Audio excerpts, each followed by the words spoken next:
mahal naming mga bagong CPAs, this is your moment. After surviving the sleepless nights, the endless reviewers, the silent prayers, finally, you are all here. And who could forget that surreal moment when the results of the exam came out? You stared at the screen of your phones countless times, barely breathing, and continued to ask this question. Makulit, nag-load na ba ang PRC?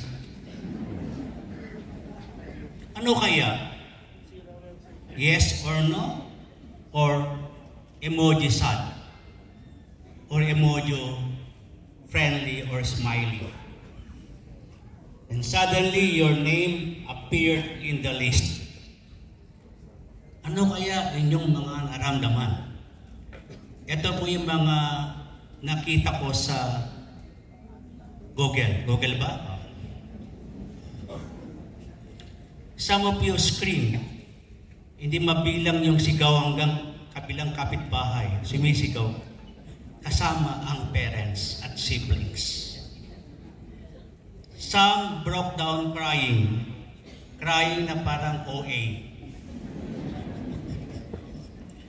Others just stand in one place in silence. Ano kaya ang sinasabi niya doon sa lugar na yun? Meron namang sumigaw. Mommy, Daddy, nandito yung aking pangalan. Gets nyo? Another whispered, Lord, totoo ba ito? And others uttered, salamat po, Lord. The weight of your sacrifices turned into tears of joy. Your journey was no longer just a dream. It was now etched in the list, sealed in celebration, and shared by every person who believe in you.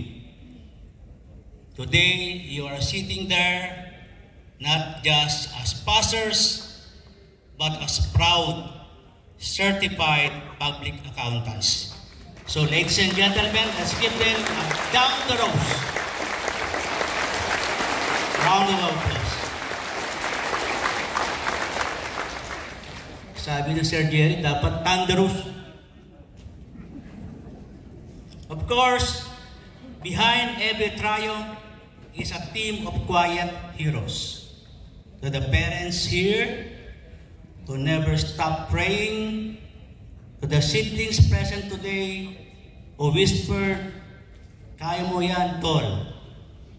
To the families who tiptoed around your reviewer, covered tables, pack your lunch, pack your breakfast, pack your dinner, light candles, and held their breath alongside with you. Siyempre, this victory is also yours. So ating palakpakan po ang ating mga parents and loved ones.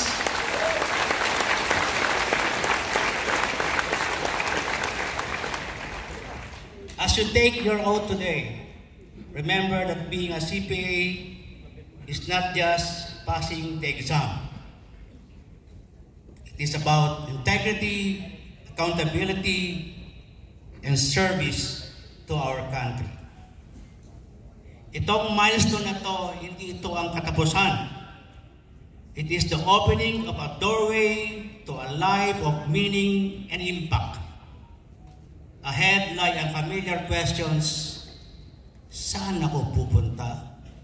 Ano ang next chapter sa aking buhay? These are not challenges to fear, but invitations to listen to your values, to your vision, and the quiet truth within you. Because the real answer, as always, begins with your purpose. My dear new CPAs, you now hold the license not just to practice accounting, but to live a life full of meaning, to define the person of your success, and to serve with excellence in every field you have chosen. Today, you don't just hold a title, you have to search your destiny. Your CPA title is more than a credential. It signals not just success, but a life now shaped by conviction, service, and the courage to move forward. Once again, congratulations and welcome to the profession. Let's give our new CPAs one final thunderous round of applause. Maraming salamat po.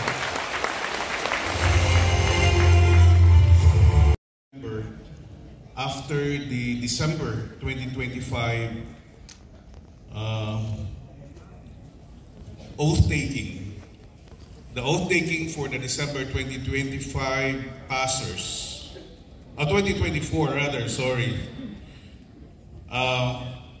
there was a video that was posted in Facebook which says, ito yung nagpapahirap sa inyo nung last Sipale.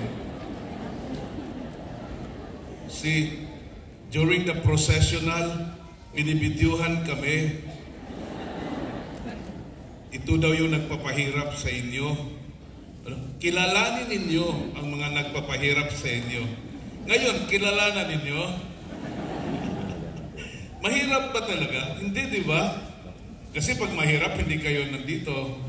Right? Okay? I would just like to tell you na hindi kami nagpapahirap sa inyo kasi mahal namin kayong lahat. Okay?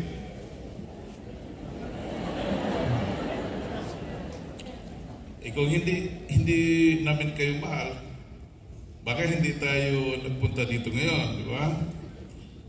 Ayaw naming magpahirap sa inyo kasi sabi ko nga, hindi maganda ang magpahirap ng kapwa-tao.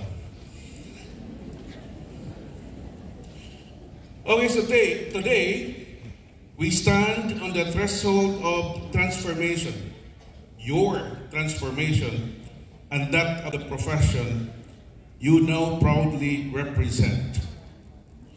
With your oath, you do not merely accept a title, you embrace a calling that demands precision, integrity, and unyielding ethical resolve.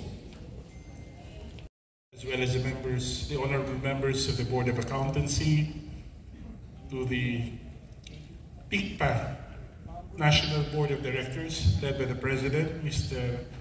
Gerald Santitores, our immediate past President, Attorney Roland Pondo, to the Secretary Presidents, to our proud parents, family and friends of our inductees, our new certified public accountants. To all our certified public accountants, this is a day you will never forget. I know the journey hasn't been easy. Many of you are still recovering from the emotional roller coaster of exam results, the sleepless nights, the endless review sessions, and the moments of self-doubt. But through it all, through all of that, you pushed forward, you keep going. And here you are now, not because you were lucky, but because you worked for it. Because you earned it, and because you refused to give up. But let me tell you the truth. Passing the board exam is not just getting your license. It's about joining a profession that is both respected and demanding. Respected because of the high standards it represents, and demanding because of the trust it carries. Today, you are not just accountants. You are certified public accountants, trusted professionals guardians of truth, and stewards of integrity. Now let me share something personal. I never got to meet my grandfather on my mother's side. He passed away before I was born. But growing up, I heard many stories about him from my family, stories that painted a picture of a man who was quiet but exact, reserved but meticulous, firm but fair. My lolo was an accountant. And to our family, he wasn't just a professional. He was a symbol of what it meant to do your work with excellence and integrity. They said he was a kind of person who wouldn't sleep if something didn't